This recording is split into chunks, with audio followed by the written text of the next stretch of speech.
Scattered across the globe are colossal mines, once bustling with activity, now silent and abandoned. From immense open pits to vast underground labyrinths, join me, I'm counting down 15 of the largest abandoned mines in the world. Starting with number 15, the Big Hole.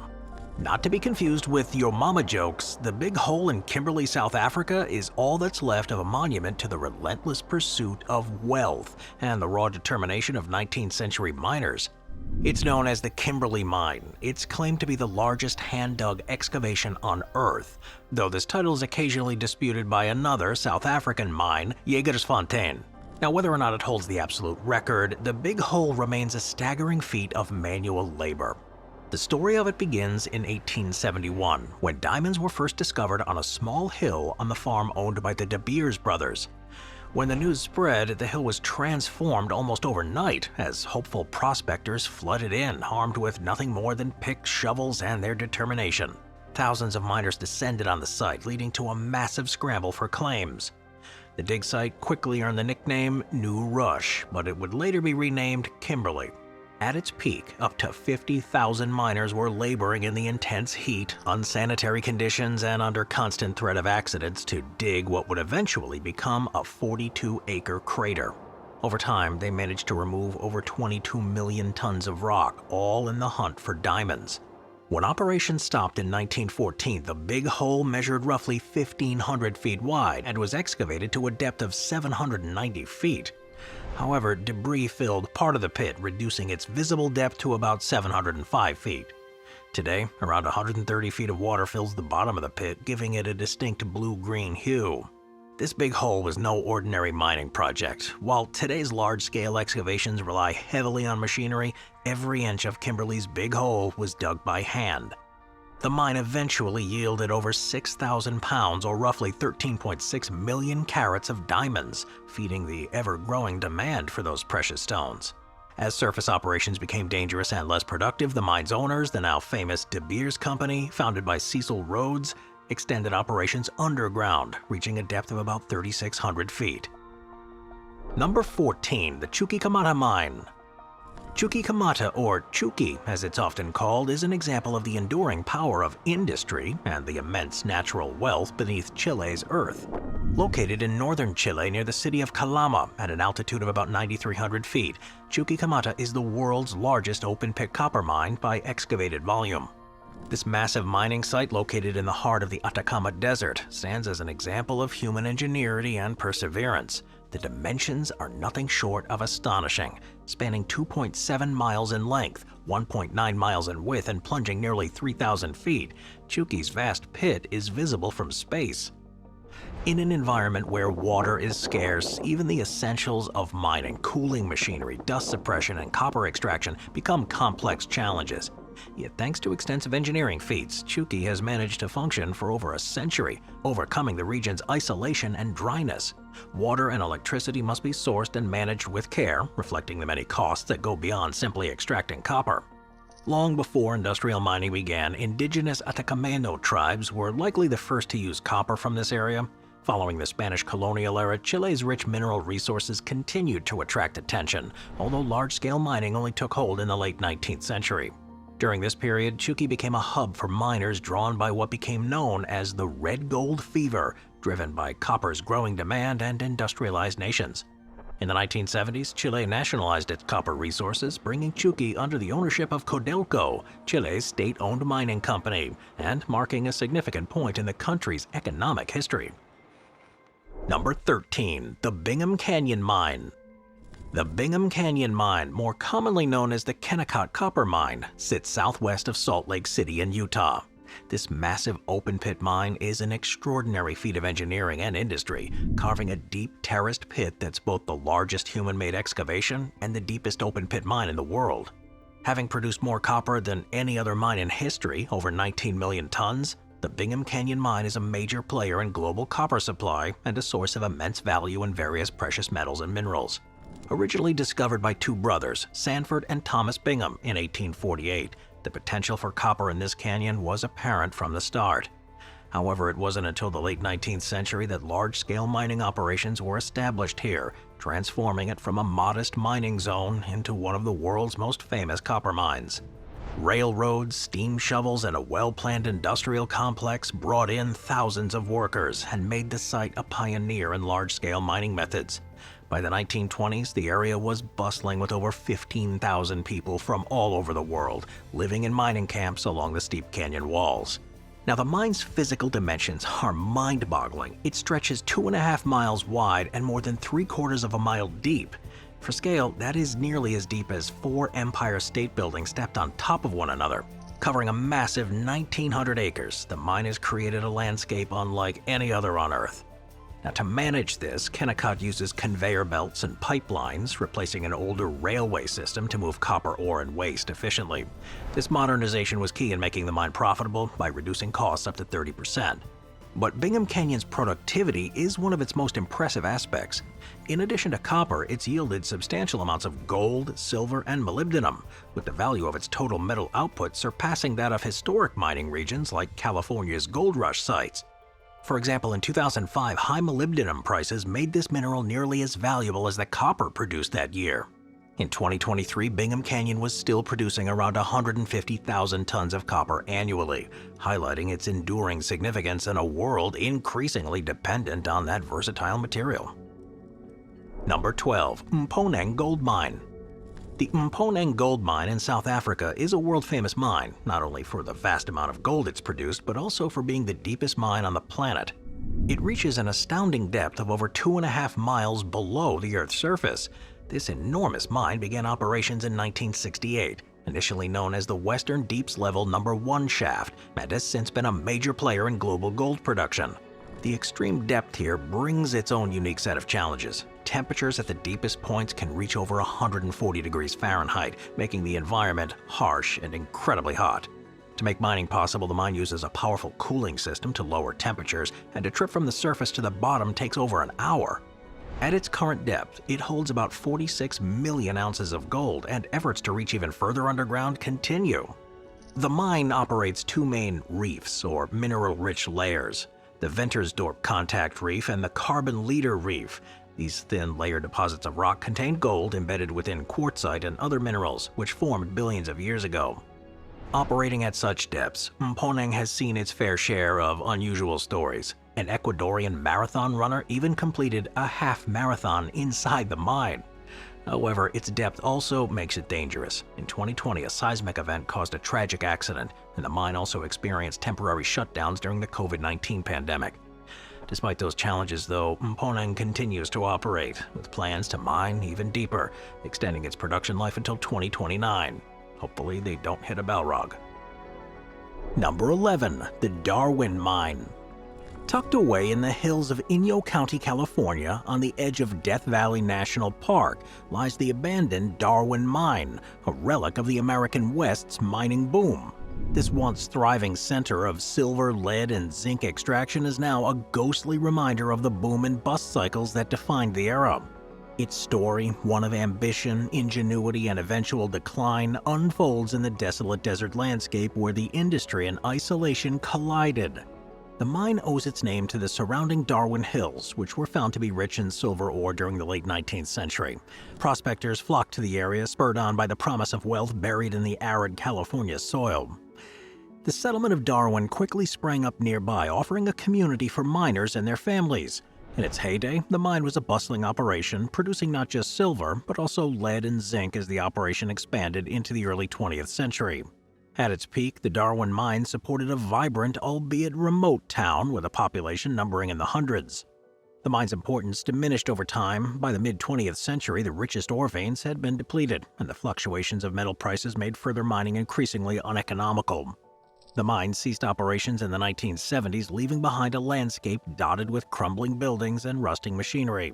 Today, the Darwin Mine is a shell of its former self, its once vital machinery silent, its workers long gone. What remains is a haunting tableau of abandonment. Visitors to the site encounter decaying ore processing facilities, tailing piles, and precarious vertical shafts that plunge deep into the earth. The remnants of mining equipment coated in decades of rust stand as silent witnesses to the relentless efforts to those who sought to extract fortune from the unforgiving desert. The nearby town of Darwin, now home to only a handful of residents, reflects a similar fate. Once a thriving community, it now exudes the eerie quiet of a ghost town, with weathered wooden buildings and relics of a bygone era scattered among the desert sands. The environmental impact of the mine lingers as well. Like many mines of its time, Darwin was abandoned without the modern safeguards that could mitigate its legacy. Heavy metals and other contaminants from tailings pose a latent threat to the surrounding environment, though the area's remoteness has limited their immediate impact. Yet despite its decline, the Darwin Mine holds a significant place in cultural history of the American West. It's a testament to the ingenuity and determination of miners who braved the harsh conditions to forge livelihoods in one of the most inhospitable regions of the country. The site also draws interest of history enthusiasts and urban explorers who come to experience the stark beauty of its ruins and reflect on the human stories that played out there. Number 10. Udak Mine. The Udak Mine, located near its namesake town in the remote Sakha Republic of Russia, stands as an example of human ambition and geological fortune. Udak translates to lucky in Russian, a fitting name for a diamond deposit that's delivered billions of carats since its discovery in 1955. Located just outside the Arctic Circle, this mine is among the largest diamond reserves on Earth, with an estimated 164 million carats still buried in its depths. Beyond its riches, Udak is a marvel of engineering and an undeniable giant in the mining world. The open pit of Udak is a jaw-dropping spectacle. Stretching over 2,100 feet deep, nearly half a mile, it ranks as the third deepest open pit mine on the planet, following the immense Bingham Canyon and Chuquicamata mines. Its diameter spans nearly a mile, creating a gaping scar in the tundra that's visible from space. The size represents decades of relentless excavation in one of the harshest climates on Earth. Udak's vastness is not just an aesthetic feature, it reflects the Herculean effort involved in extracting diamonds from its kimberlite-rich rock. For decades, heavy machinery clawed through layers of permafrost and subarctic soils, creating terraces that descended into the earth like giant frozen steps. As the open pit approached exhaustion in the early 2010s, Alrosa, the state-owned mining giant that operates Udak, turned to underground mining to access deeper reserves. By 2014, a massive underground operation was commissioned to replace the pit. This underground mine is poised to become one of the largest of its kind, eventually reaching depths exceeding 3,280 feet, almost twice the depth of the original pit. At its peak, the Udak mine produced around 3.74 million carats of diamond annually, contributing approximately 9% of Alrosa's total output. Udak's history is not without controversy. In 1974, a 1.7 kiloton nuclear explosion was conducted just over 320 feet underground near the site as part of a project to create a tailings dam basin. The detonation, however, produced far greater radioactive fallout than anticipated, forcing the abandonment of further plant explosions. The radioactive shaft wasn't fully sealed until 18 years later, encased in a thick concrete sarcophagus. This remains a stark reminder of the lengths taken to support resource extraction in remote regions. The town of Udak exists because of the mine. Founded in 1968 and granted town status in 1987, it serves as a base for miners and their families, with a population of over 12,000 as of the last census.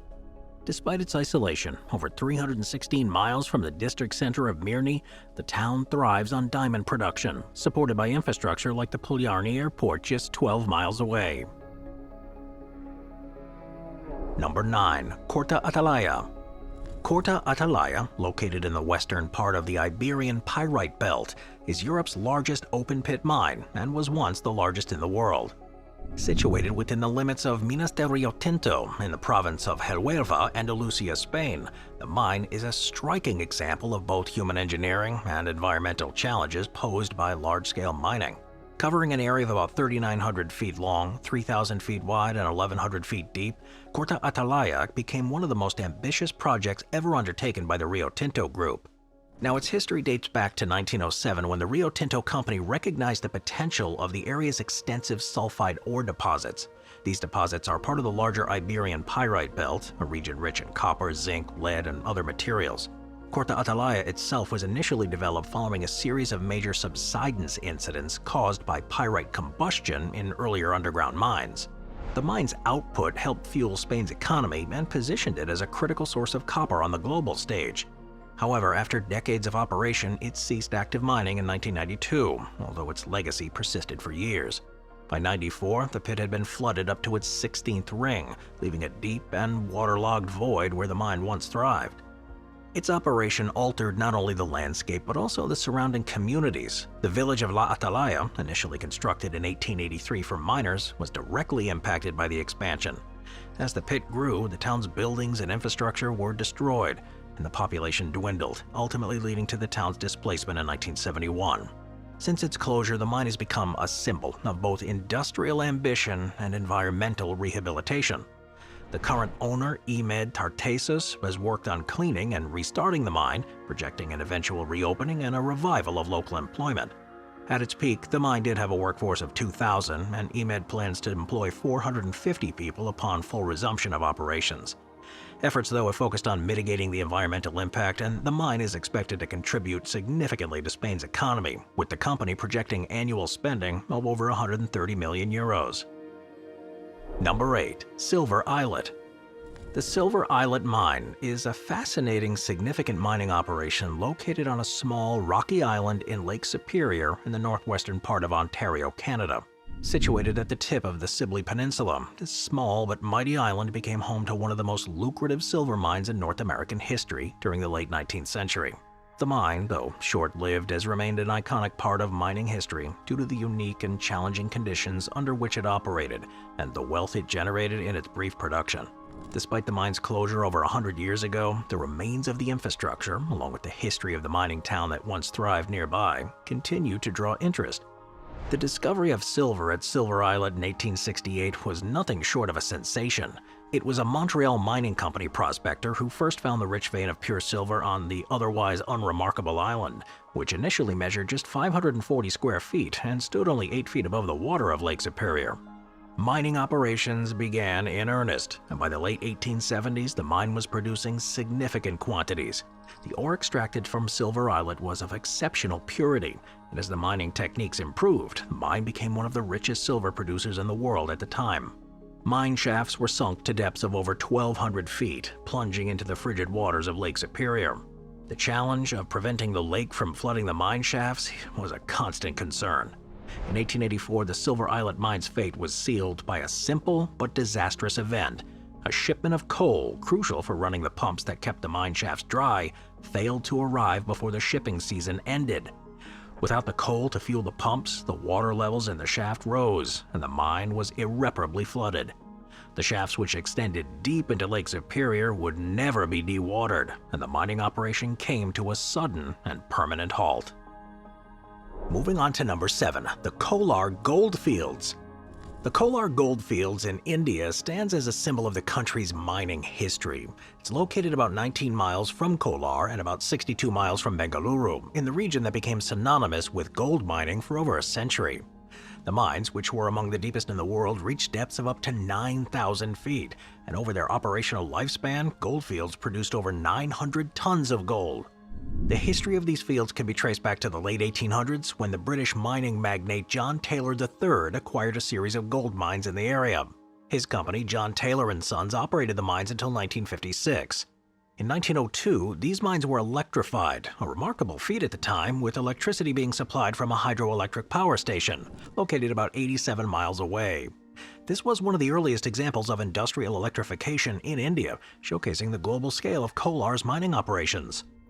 By the 1950s, the fields were nationalized and became a vital part of India's gold production strategy. The town of Robert Sanpet became the central hub for the mining community, where British engineers, Indian geologists, and supervisors lived among the laborers who worked in the mines. At its peak, KGF was not only a mining town, but it was a well-developed industrial hub. In addition to the gold mines, the region hosted one of India's earliest power generation units, built in 1889 to meet the growing demand for electricity.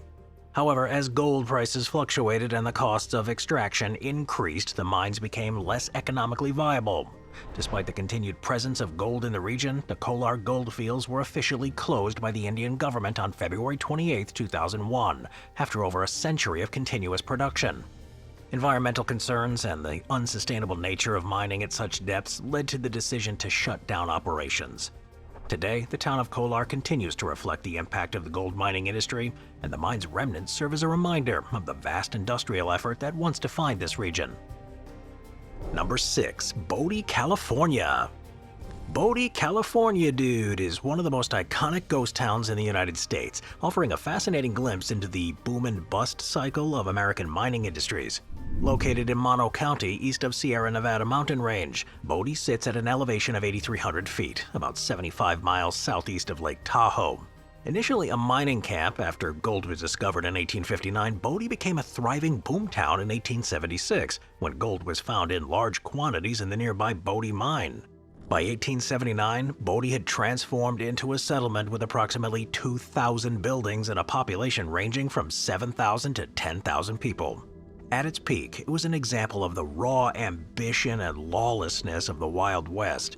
The town's rapid growth included the establishment of key infrastructure, such as telegraph lines connecting Bod to Bridgeport and Genoa, Nevada, and a short-lived newspaper, the Standard Pioneer Journal. However, Bod's prosperity was short-lived. The population fluctuated as the mining operation waxed and waned, and by the early 1900s, the town began its inevitable decline. In the last significant mine closures happening during the 1930s and 40s, and a fire in 1932 further devastated the business district. And by 1942, the last mine was shut down due to World War II production restrictions. In 1962, though, Bod was designated a state historic park, preserving the remnants of the town and its mines. Today, Bod State Historic Park is one of the most visited ghost towns in California, attracting around 200,000 people annually. Although much of Bod's past is gone, the bones of the town and its mines still stand as a reminder of a brief but intense period of American history. Number 5. Sarapa. Sarapa, meaning Naked Mountain Range, is a small district located in the southeastern part of Para in Brazil. In the 1980s, it became globally infamous for its gold rush, which led to the creation of one of the largest and most chaotic gold mines in history. Situated about 270 miles south of the mouth of the Amazon River, Sarapa was not only a site of intense human labor, but also a symbol of the extremes people would go to for wealth. The mine's rise is tied to a discovery made by a farmer, Genesio Ferreira da Silva, in January of 1980. After finding traces of gold on his property, Silva hired a geologist to investigate, leading to the discovery of one of the world's richest gold deposits. Within weeks, the site erupted into a frenzied gold rush, attracting tens of thousands of miners drawn by the promise of striking it rich. What made Sarapa so unique was the scale of its operations and the astonishing methods used to extract the gold. The site was remote, and access was pretty difficult. Miners often paid exorbitant fees for transport either by plane or by walking miles through dense jungle. The gold rush inevitably attracted an estimated 100,000 miners at its peak, some reports even suggesting there were far more, making it one of the largest operations in the world at that time. By 1980, Sarapa was producing 1 metric ton of gold per month, 3 times the output of Brazil's next largest mine. Now, a striking characteristic of this mine, made famous in images by renowned photographers such as Sebastião Salgado and Alfredo Jar, was the sight of thousands of workers, many barely clothed and operating without significant technology, in a relentless and dangerous scramble to extract gold from the earth. This site became a symbol of the human cost of the gold rush, with miners working in perilous conditions, often in unhealthy and exploitative circumstances. However, by the mid-1980s, the gold rush began to wind down. Gold production slowed as easily accessible gold deposits were exhausted, and by the early 1990s, the Sarapa mine was abandoned. Today, the massive open-pit mine, once teeming with miners, has filled with water, forming a polluted lake. Its story is an example of the allure of gold and a cautionary tale about the human and environmental costs of these pursuits. The mine's rise and fall, driven by an insatiable hunger for wealth, underscore the volatility of the gold mining industry. Number 4. The Super Pit. The Fimiston Open Pit, known colloquially as the Super Pit, is in Kalgoorlie, Western Australia, and it's the second largest open-pit gold mine in the country. It stretches over 2 miles in length, a mile wide, and descends to a depth of more than 1,900 feet. As of 2016, it was surpassed by the Newmont-Boddington gold mine in terms of production, but it remains one of the largest and most significant gold mines in the world. The super pit operates under the ownership of Northern Star Resources, and in 2019 it produced 14.2 tons of gold. The mining process here at the pit involves drilling, blasting, and the use of massive machines like face shovels and dump trucks, some of which are as large as buildings. Around 15 million tons of rock are removed annually, most of it waste rock, to extract the gold.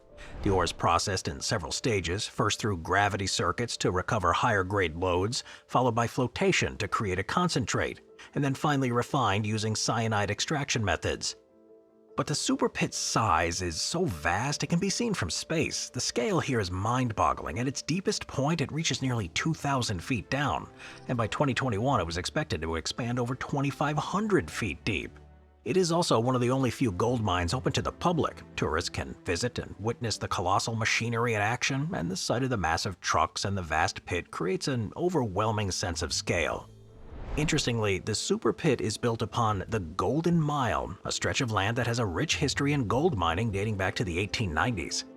The area's initial gold rush helped establish Kalgoorlie as a mining hub, but despite the challenges posed by the depleted reserves, the super pit is still a key player in Australia's status as the third largest gold producer globally. Number 3. The Homestake Mine. The Homestake Mine, once the largest and deepest gold mine in the Western Hemisphere, stands as a chapter in both the history of mining and scientific discovery. Located in Leeds, South Dakota, the mine operated for over 120 years from 1876 until its closure in 2002. In that time, it extracted more than 40 million ounces of gold, making it one of the most productive mines in the world. Yet the legacy of this mine extends far beyond the wealth of gold. The site's also known for its pivotal role in scientific research, particularly the field of physics and geology. The discovery of gold in the Black Hills, which were part of the Lakota Sioux territory, sparked a mass migration of miners and settlers to the region. After several legal disputes over mining rights, the mine was established in 1876 by a group of miners. A few years, it was bought by a group of investors, led by George Hearst, father of media magnate William Randolph Hearst. Under his leadership, the mine flourished, becoming a central pillar in the region's economy and a major contributor to the American gold industry. By 1900, it was one of the largest gold mines in the U.S., employing thousands of people and operating on an expansive scale. From a geological standpoint, the mine was situated within the Homestake Formation, which contained rich deposits of gold embedded in iron-rich rock layers. The extraction process involved a combination of traditional mining techniques and new technologies that help increase efficiency. The introduction of compressed air locomotives in the 1920s, for example, allowed for faster transportation of mined material, replacing animal power. However, the mine's legacy is not solely defined by its contributions to the gold industry. In the 1960s, a scientist named Raymond Davis Jr. chose the Homestake Mine as the location for a groundbreaking experiment to detect solar neutrinos. This experiment, known as the Homestake experiment, became a cornerstone of astrophysics. It ultimately led to the discovery of the solar neutrino problem, a discrepancy between the number of neutrinos predicted by solar models and the number detected by the experiment. This problem would later be resolved with the discovery of neutrino oscillation, a phenomenon that revealed that neutrinos could change types as they traveled through space, earning Davis the Nobel Prize in Physics in 2002. As the demand for gold dwindled and mining operations became more costly, the Homestake Mine was forced to close in 2002. However, its scientific legacy continued to grow. In 2007, the Sanford Underground Research Facility was established within the mine. This facility became home to experiments on neutrinos and dark matter, marking the site's transition from gold extraction to cutting-edge scientific research. Number 2. Mount Lyell Mine. The Mount Lyell copper mine is located in the landscape of Tasmania's west coast. Operating from 1893 to 1994, it became one of the country's oldest continually operating mining fields and played a central role in shaping local economies and the town of Queenstown. Over its century-long life, the mine produced significant quantities of copper, gold, and silver, amassing a wealth of over $4 billion in metals. The origins of the mine can be traced back to 1883, when 3 gold prospectors staked a claim in what would become later known as the Mount Lyell Field. However, it was in 1892 that the Mount Lyell Gold Mining Company was formed, only to be bought up by Adelaide financiers 2 years later. A railway was soon constructed, linking Queenstown with the Strahan, which allowed for the easier transport of supplies and boosted the town's population to around 5,000. Mining operations here were heavily reliant on the smelting process, which required large amounts of fuel to operate the furnaces. As a result, vast areas of surrounding bushland were cleared to feed 11 furnaces, consuming up to 2,000 tons of wood per week. The mine's tailings, waste material left after mineral extraction, were disposed of directly into the King and Queen rivers, resulting in the contamination of some local water systems. That practice, coupled with the naturally occurring acid mine drainage from copper ore, poisoned the river ecosystem and caused long-lasting ecological crises. The acid drainage problem has proven to be a difficult issue to address. Several reports and studies, including a 1996 remediation report, suggested various strategies for dealing with this damage, such as removing or stabilizing the tailings on site. However, progress has been slow, and despite the considerable financial cost estimated at $16 million for a cleanup, little has been done to mitigate the ongoing pollution. The state of Tasmania, while acknowledging the severity of the issue, has struggled to find the necessary funding and political will to take meaningful action. Meanwhile, the mine's legacy of environmental destruction continues to affect local ecosystems and public health. Number 1. The Mir Mine. The Mir Mine is one of the largest and most fascinating open-pit diamond mines in the world. It's located in the remote town of Mir Mine in the Sakha Republic of Siberia in Russia. With a depth of 1,700 feet and a diameter of 3,900 feet, it ranks as the 4th deepest man-made excavation globally and has been an integral part of Russia's diamond industry since its discovery in 1955. The discovery of the Mir Mine's diamond-bearing kimberlite deposits was made by Soviet geologist Yuri Kabadarin, Ekaterina Elegina, and Viktor Avdenko in 1955. Their findings led to the establishment of the mine in 1957.